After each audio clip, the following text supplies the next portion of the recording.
të duruar, për të dëgjuar... Për këti leksione, durimi edhe sjellje të mirë është fundi botës, tani si javën me leksione nga ty për ruajtje durimi edhe për gjuhë të mirë. Qa thënë? Për mjek këti leksione. A mund të qetësoheni pak, ju lutem, se shoh që keni shumë në siklet? Jam aq i qetë, o zonja Bokshi. Atëherë, ju lutem, më lini, e kuptoj që kjo çështje ju prek. E kuptoj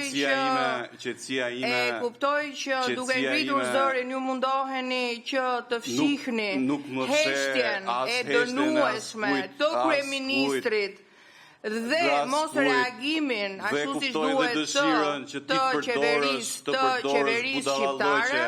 Nëse quhet budallallok, një deklaratë skandaloze, diskriminues, ky është relativizimi që ju po kërkoni dhe minimizimi që përmendi edhe kolegu im Tritansheu.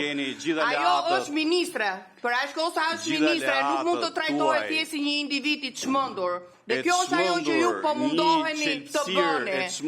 Edhe duke i vënë epitetin qetësirë, nuk e lani do të qeverisë sërbe, është qëndrim i qeverisë sërbe dhe juve duhet të reagoni.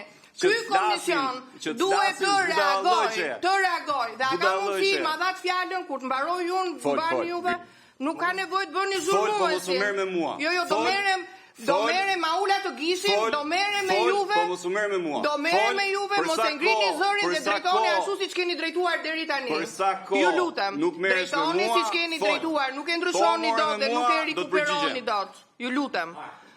Ruani etikën dhe me qetësi. Me qetësi.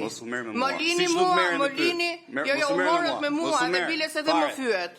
Edhe më fyet, po unë nuk i përgjigjem fyerjeve tuaja, nuk i përgjigjem. Duke nisur që nga ai dhe nga gjithë juve, mundoheni të na shantazhoni, të na intimidoni, të na fyeni duke tentuar të na mbyllni gojën. Jo, nuk keni për të na mbyllur gojën. Opozita ashtu për të folur, për të qenë përfaqësues të atyre të pazëshmëve që po i shtypni çdo ditë. Dhe këtu jemi për një çështje, kemi ngritur një çështje që na prek të gjithëve.